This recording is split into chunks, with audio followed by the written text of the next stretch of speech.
The phone rang at 3:17 a.m. on a Tuesday in April. I knew before answering that my world was about to collapse. Tom had been battling pancreatic cancer for 18 months, and the hospital only called at that hour for one reason. I remember standing in our bedroom in Boston, the one we'd shared for 32 years, clutching the receiver so hard my knuckles turned white. "Mrs. Wilson," the voice said gently, "I'm afraid your husband has passed." The days that followed blurred together. The funeral at St. Mary's Church where Tom and I had married. Our friends from the neighborhood bringing casseroles I couldn't eat. The paperwork, endless paperwork. Through it all, my daughter Rebecca stayed with me, handling calls and thanking visitors while I moved through our house like a ghost. I kept thinking she was my saving grace. At 43, Rebecca had built a successful life in Chicago with her husband Greg and their 2 children. She'd taken emergency leave from her marketing firm to help me through the worst of it. I was so grateful she'd come home. 1 week after we buried Tom, I was sitting at the kitchen table, surrounded by insurance forms, when Rebecca walked in with Greg. They sat across from me, and something in their expressions made my stomach knot. "Mom," Rebecca said, folding her hands on the maple table Tom had built when we first moved in, "we need to talk about your future." Greg nodded, not quite meeting my eyes. "We've been discussing your situation, Elizabeth." "My situation?" I repeated. "You haven't worked in over 20 years, Rebecca continued. Dad's pension will barely cover property taxes, and the life insurance is mostly going to cover his medical bills. Her voice had taken on the same tone she used in board meetings. Clinical, detached. "I know it's tight," I said. "I'm planning to sell the house in spring and find something smaller." Rebecca shook her head. "You need to move faster than that. Greg and I can't keep flying back and forth. We have careers, the kids have school. I don't expect you to." "We've decided you should come stay with us until you find employment," Greg interrupted. "We can convert the home office, but we need that room back by summer when I start my remote work arrangement." I stared at them, trying to make sense of what they were saying. "You want me to find a job? I'm 64 years old."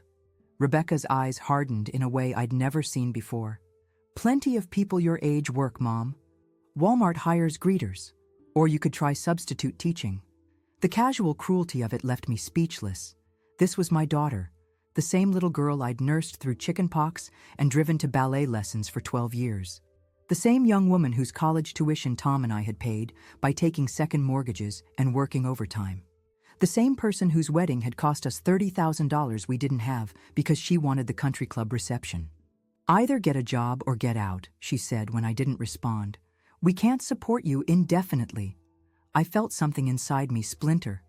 "Out of where? This is my house." Rebecca sighed as if I were being deliberately difficult. "It's going to be sold anyway, remember? And you can't afford to live alone. Be practical, Mom." That night, I sat alone in the dark on Tom's side of the bed. He would have been furious. He always said Rebecca had grown too materialistic, too focused on appearances. I'd defended her, said she was just ambitious. Now I wondered if I'd been blind all along. With trembling hands, I opened my laptop and searched for jobs. My last employment had been managing a small bookstore before Rebecca was born. What skills did I have now? I'd spent decades volunteering at the library, caring for Tom's parents until they passed, maintaining our home, and supporting my husband's career. None of that translated to employable skills in today's market. Then I saw it, a discreet advertisement for a live-in caregiver position in Newton, just outside Boston. The compensation was surprisingly generous, and it included room and board. The patient was described as a private individual requiring minimal but consistent care. I applied immediately, attaching a letter explaining my situation with as much dignity as I could muster. 2 days later, I received a call offering me the position. When I told Rebecca I was leaving, she seemed relieved. She helped me pack 2 suitcases of clothing and personal items. Nothing more would fit in her SUV, she explained. The rest would go into storage or be sold with the house. As we drove to my new workplace, Rebecca chatted about her upcoming vacation to Aruba. I gazed out the window at the Massachusetts countryside and wondered how my own child had become such a stranger. The iron gates of the Thornfield estate swung open automatically as Rebecca's SUV approached. We drove up a winding driveway lined with maple trees, their spring buds just beginning to unfurl. The mansion itself was imposing, a sprawling colonial revival with white columns and dark shutters. "Jesus, Mom," Rebecca whispered. "You didn't mention your patient was loaded." A stern-looking woman in scrubs met us at the entrance. "Mrs. Wilson? I'm Nurse Chambers. Mr. Thornfield is expecting you." She barely glanced at Rebecca.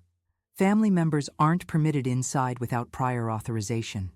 Rebecca seemed offended, but handed me my suitcases without getting out of the car. "Call me when you're settled," she said, though we both knew she meant, if things don't work out. I watched her drive away, feeling untethered. Nurse Chambers led me through the mansion's hushed interior. Ornate moldings, antique furniture, and oil paintings created an atmosphere of preserved grandeur, but there was something hollow about it. No family photos, no signs of daily life. "Mr. Thornfield was injured in a sailing accident last year," she explained as we walked. "Complete quadriplegia, C4 level. He has some shoulder movement, but requires assistance with most activities. He has a medical team that handles the clinical aspects. You'll be responsible for companionship, basic assistance, and household management." My room was modest but comfortable, with a twin bed, dresser, and small bathroom. "You'll have Sundays off," Nurse Chambers continued. "Your meals can be taken in the kitchen. Mr. Thornfield dines alone."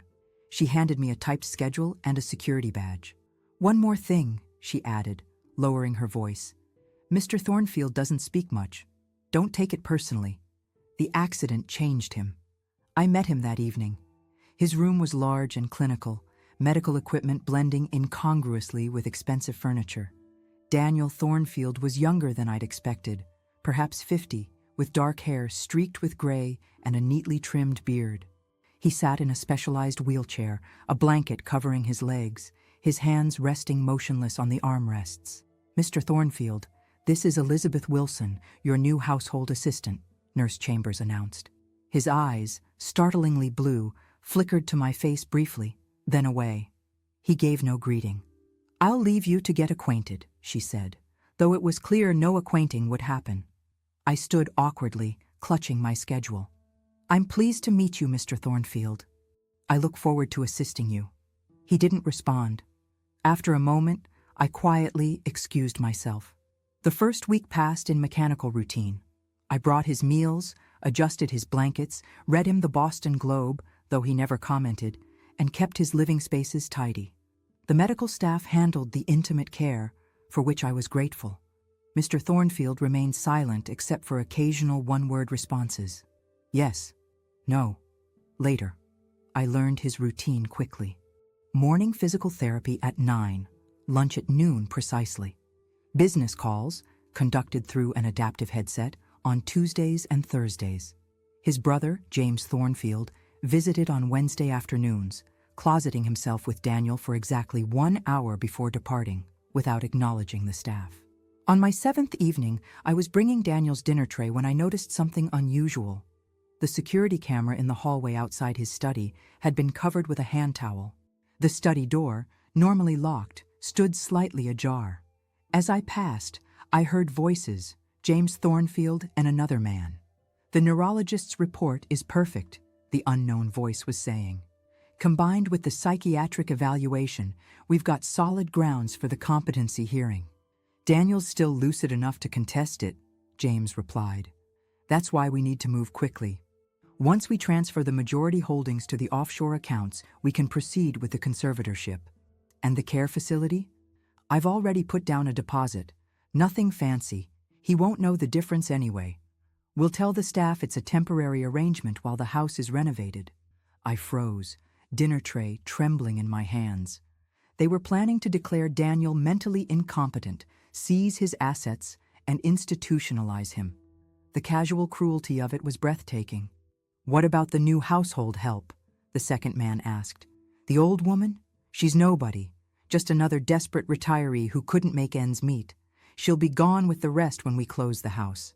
I backed away silently, my heart pounding. I delivered Daniel's dinner with shaking hands, avoiding his eyes.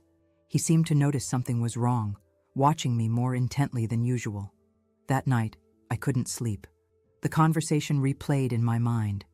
Daniel's situation mirrored my own in ways that made my chest ache. Family betrayal, vulnerability, the casual dismissal of our worth. But unlike me, Daniel still had resources that could be protected, if someone helped him. I thought about quitting, finding another position before getting entangled in family drama. But where would I go? And who would warn Daniel about what was coming? The next morning, I arrived at his room earlier than usual. His eyes tracked me as I arranged his breakfast tray. "You heard them," he said suddenly, his voice rough from disuse. I startled, nearly dropping his tea. It was the first complete sentence he'd spoken to me. "Excuse me?" "In the study, last night. You heard them." Each word seemed to cost him effort. I hesitated, then nodded. "Yes."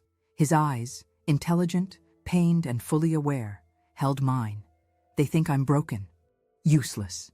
In that moment, I saw beyond his paralysis to the man trapped inside, angry, frightened, and utterly alone, just like me. "I don't think you're either of those things, Mr. Thornfield," I said quietly. A ghost of something crossed his face. Not quite a smile, but close. "Daniel," he corrected. "My name is Daniel." Something shifted between us after that morning. Daniel didn't suddenly become talkative, but the quality of his silence changed. Instead of vacant and distant, it felt purposeful, as if he were carefully choosing when to speak. I began lingering in his room after bringing meals or completing tasks. At first, I simply sat quietly, occasionally commenting on the weather or asking if he needed anything. Eventually, I started bringing a book, mostly to give my hands something to do. "What are you reading?" he asked on the third day of this new routine. I held up my dog-eared copy of To Kill a Mockingbird, an old favorite. He studied it for a moment. "Would you read some?" I began reading aloud that afternoon. His eyes closed as I read, but I could tell he was listening intently. When I paused after the first chapter, he said, "Continue." So I did, until my voice grew hoarse. This became our daily ritual. An hour of reading after lunch, the words filling the space between us like a bridge. Sometimes he'd ask me to reread passages or stop to discuss a character's motivations. His mind was sharp, sharper than most people I knew who hadn't suffered catastrophic injuries. Gradually, he began sharing fragments of his own story, how he'd built Thornfield Technologies from nothing, specializing in adaptive software for people with disabilities. The irony wasn't lost on him. "Now I'm testing my own products," he said with bitter humor. He spoke of his sailing accident, a sudden storm off Cape Cod, a boom swinging without warning, the horrible crack as his spine severed. "I wasn't always like this," he said once, eyes fixed on his immobile hands. "None of us were always like we are now," I replied, thinking of my own transformation from confident wife to discarded widow. One evening, as thunder rumbled outside, he asked about me. I was surprised. He'd never shown curiosity about my life before. "What brought you here, Elizabeth?" "The real reason." I hesitated, protective of my humiliation. But something in his steady gaze made lying impossible. "My husband died," I began. The whole story spilled out: Tom's illness, Rebecca's betrayal, my desperate job search. As I spoke, I realized it was the first time I'd said these things aloud. Daniel listened without interruption or pity. When I finished, he was quiet for so long I thought perhaps I'd said too much.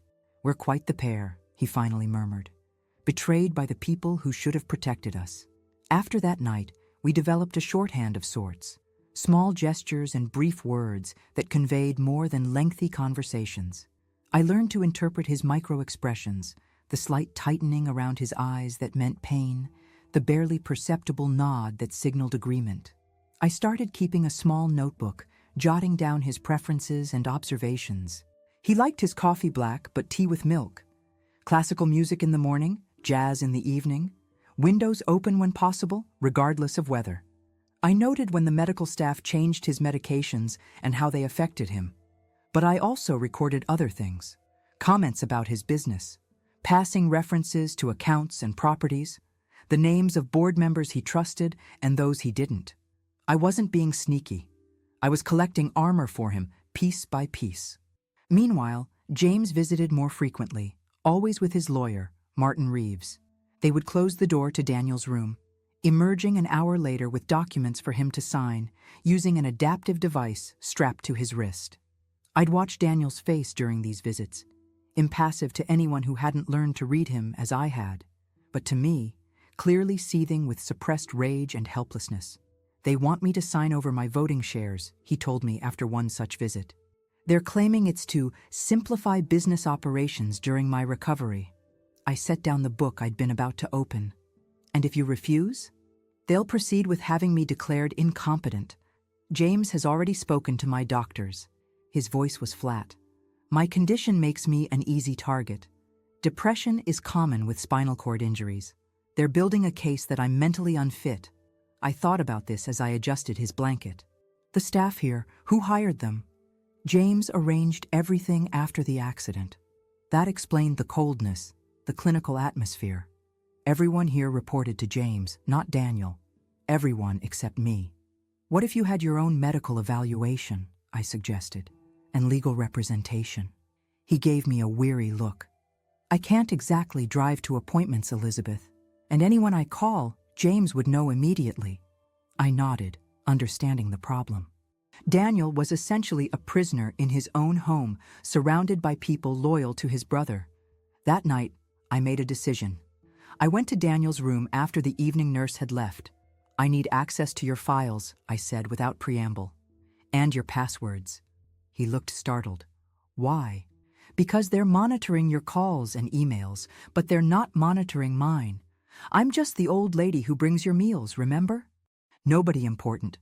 For the first time, I saw Daniel smile, a real smile that reached his eyes. That's their mistake, isn't it? The next morning, I brought him tea as usual. As I set down the cup, he murmured a series of words and numbers. His passwords. A trust established between two broken people who had nothing left to lose and everything to fight for. I memorized them instantly, feeling the weight of his vulnerability. Later, when the house was quiet, I would begin my research. For now, I simply squeezed his shoulder gently, the one area where he still had some sensation.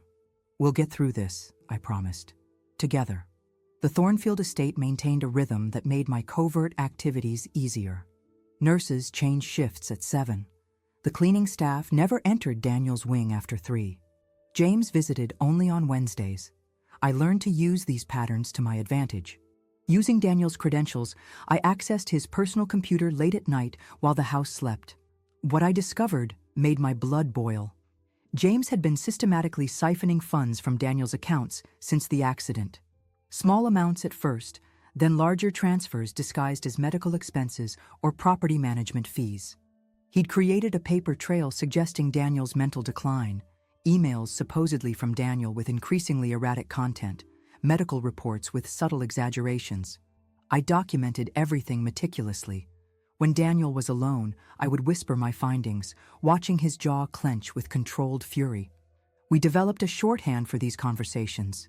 Insurance reviews meant discussions about his finances, scheduling changes referred to legal strategies. "We need allies," I told him one evening as I arranged pillows behind his shoulders.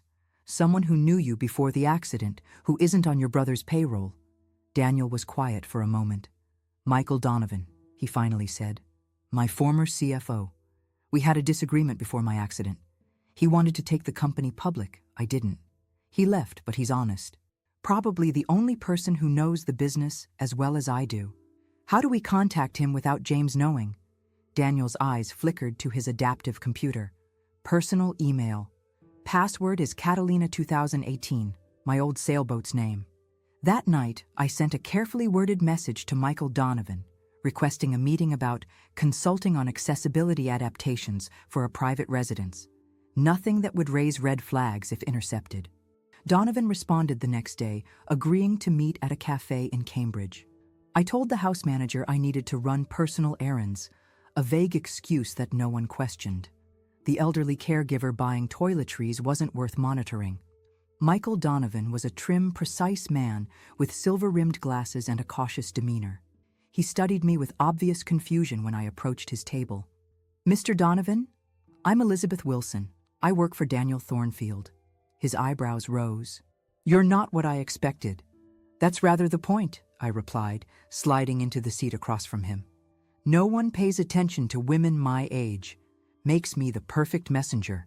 I explained the situation concisely.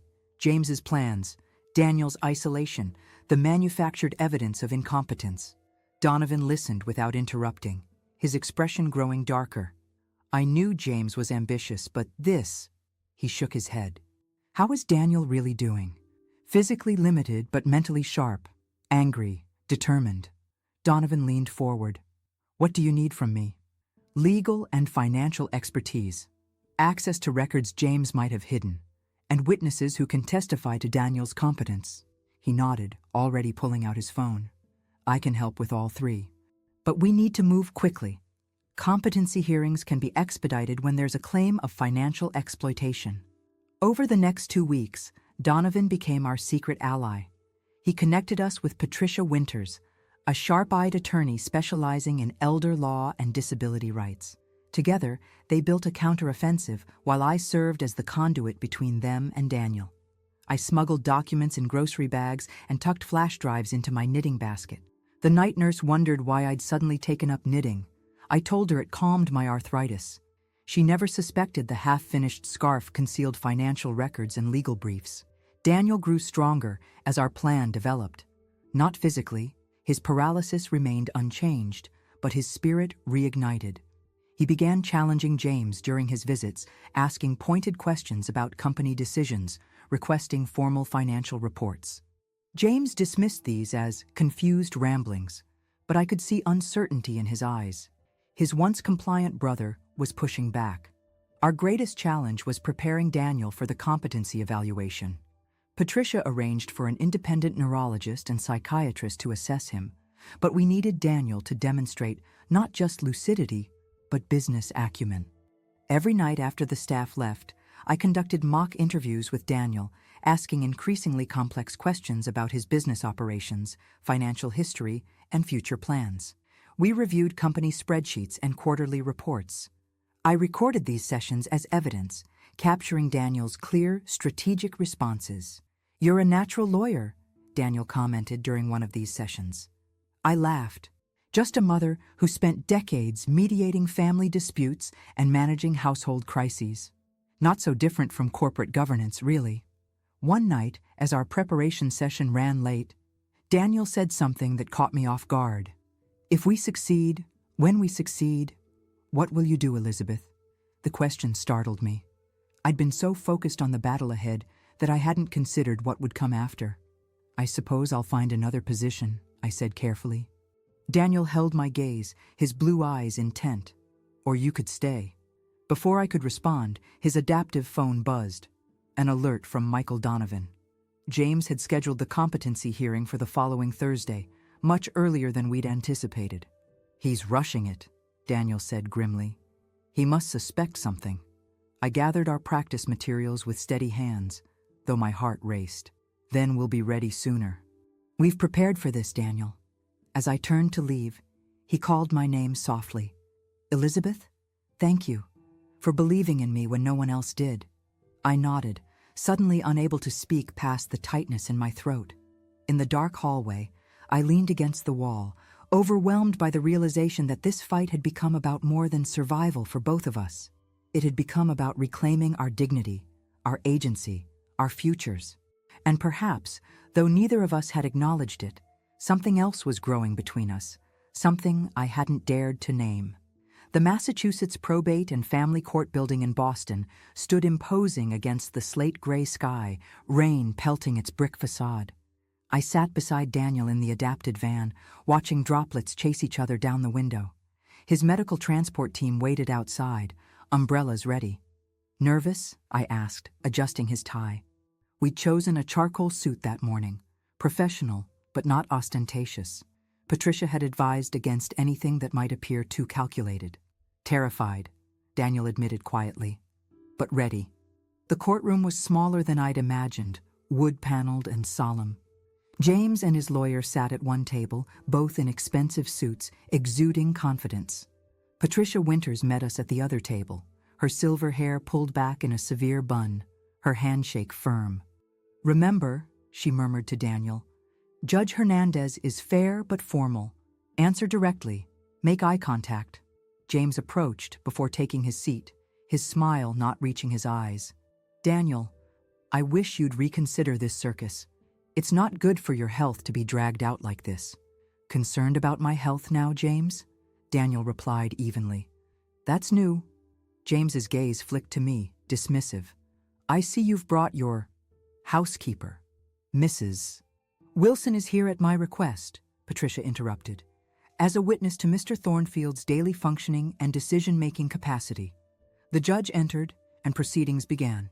James's attorney presented first, a smooth performance detailing Daniel's erratic behavior following his accident, his inability to manage complex financial matters, and his declining cognitive function.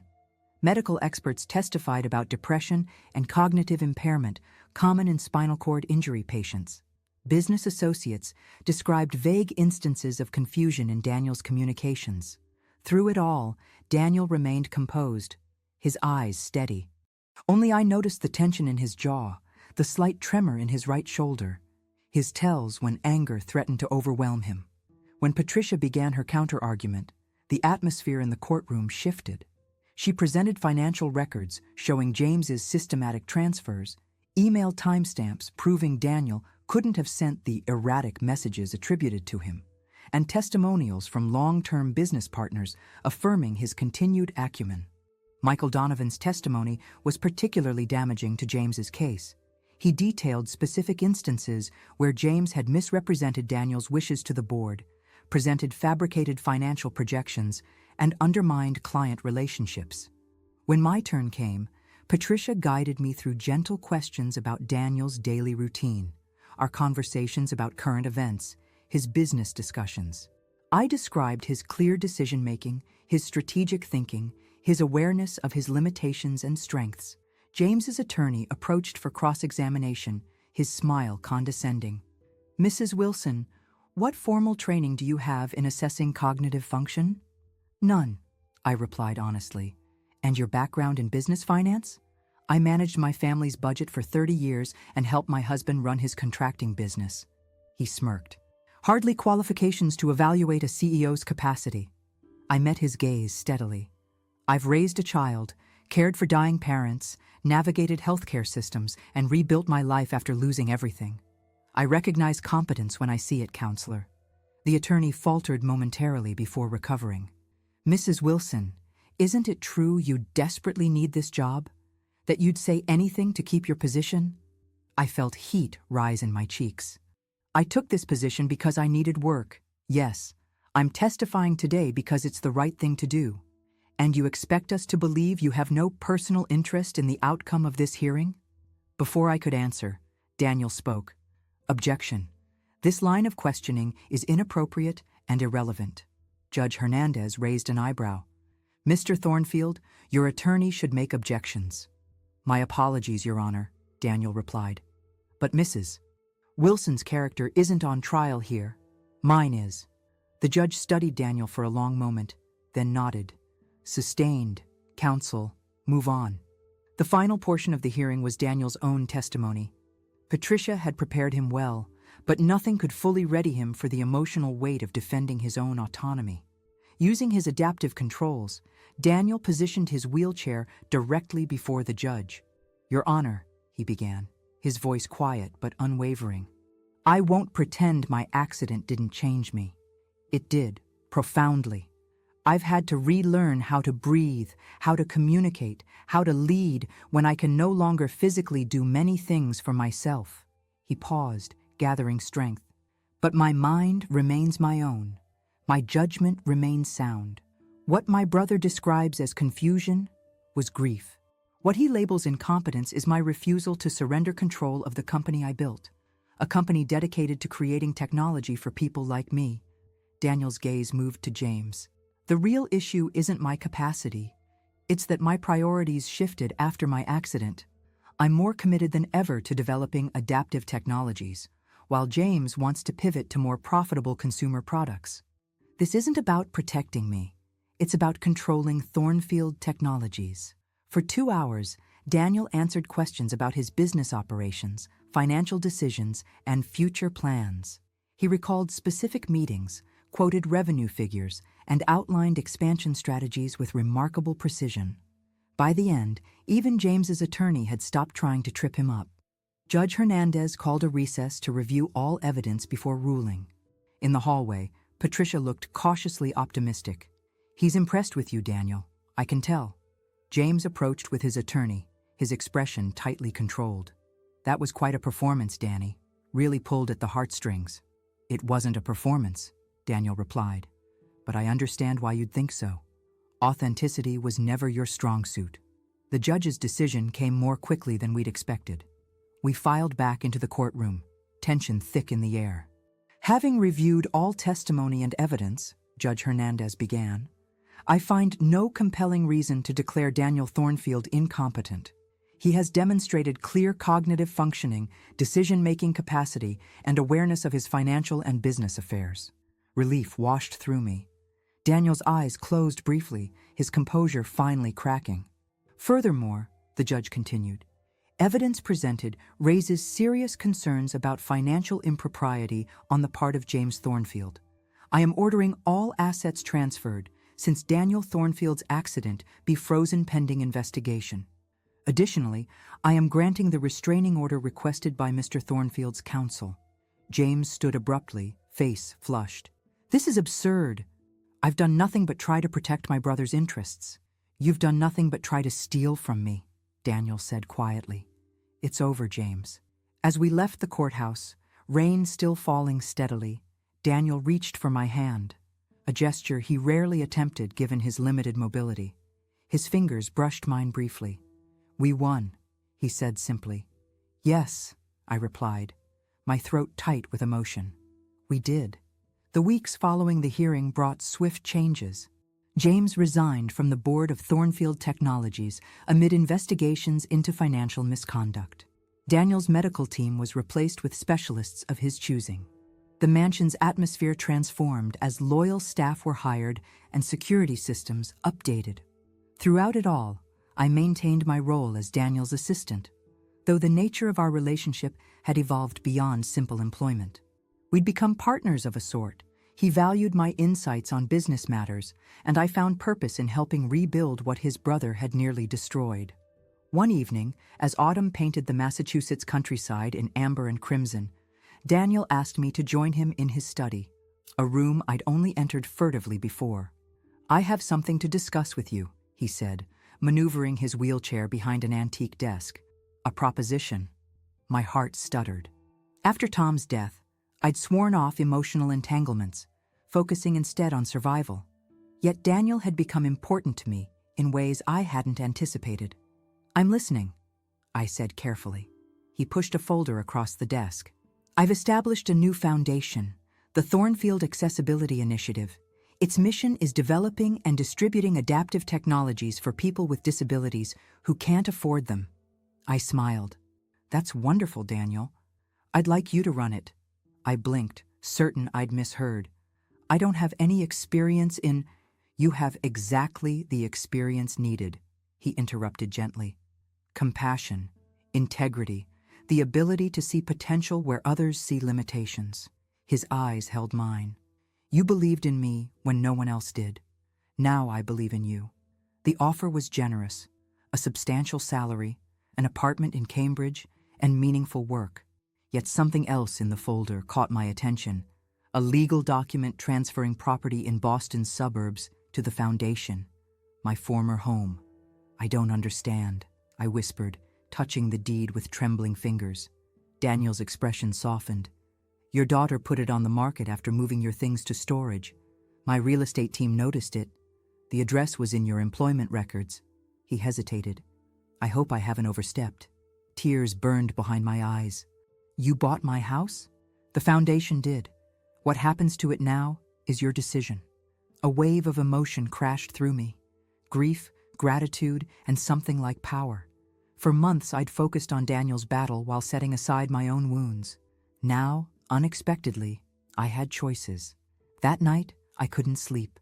I paced my small room, the foundation proposal and property deed spread across my bed. Daniel had given me an opportunity many would envy, A fresh start, meaningful work, financial security. Yet something felt unfinished. By morning, I'd made my decision. I accepted the foundation position, but requested 1 week's leave before starting. Daniel agreed immediately, arranging for a car to take me wherever I needed to go. I directed the driver to Chicago, to the affluent neighborhood where Rebecca and Greg had built their perfect life.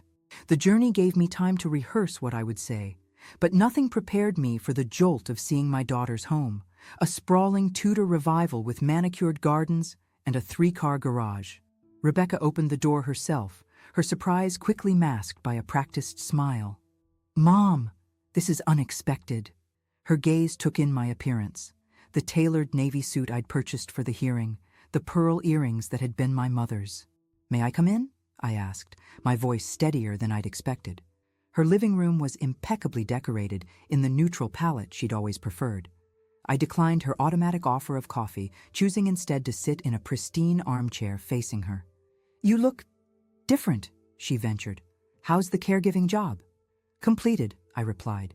"I've accepted a new position running a charitable foundation." Rebecca's eyebrows rose. "A foundation? You?" There it was.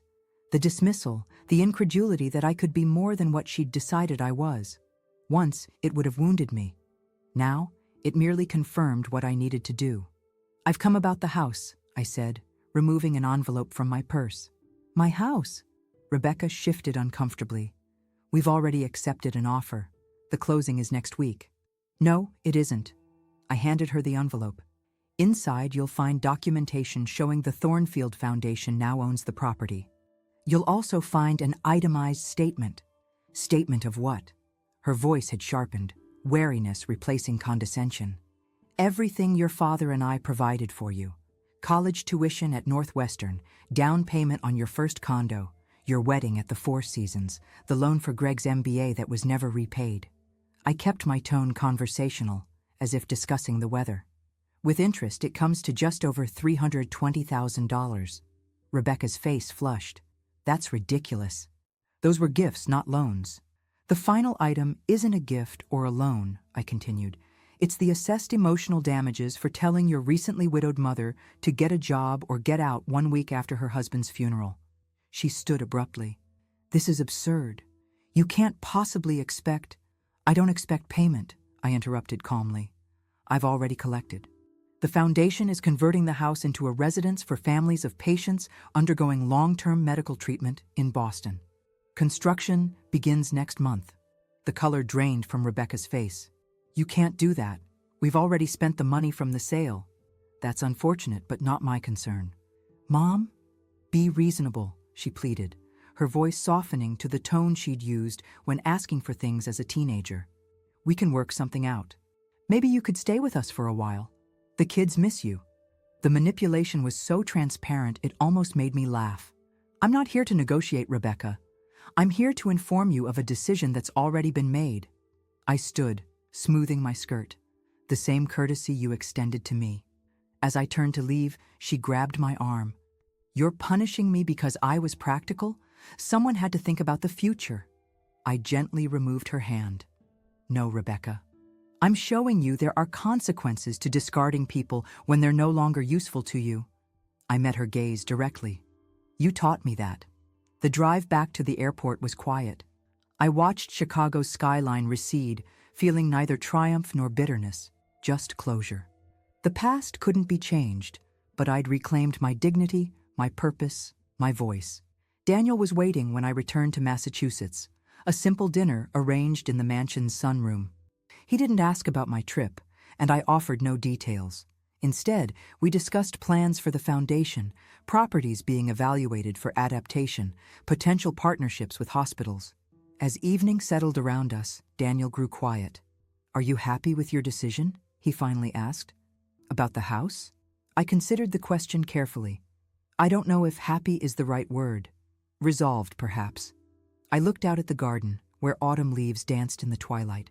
I needed to close that chapter on my own terms. He nodded, understanding in his eyes. "And the new chapter? Are you ready for that?" The question hung between us, weighted with possibility. 6 months ago, I'd been a woman emptied by grief and betrayal. Now I stood on the threshold of something unexpected, a purpose that matched my capabilities, a connection that honored my worth. Yes, I said simply. I believe I am. Daniel smiled, that rare, genuine smile that transformed his face. Then we'll begin tomorrow. As darkness fell, we sat in comfortable silence, two people who had lost everything and found something new in the ruins. Not a fairy tale ending, but something more valuable, a second chance, hard-won and honestly earned. Tomorrow would bring its own challenges, but for the first time since Tom's death, I looked toward the future with hope instead of fear. The wheel had turned, bringing justice in its revolution. My daughter had taught me that family could betray you. Daniel had reminded me that strangers could become family. And I had learned that even at 64, it wasn't too late to begin again.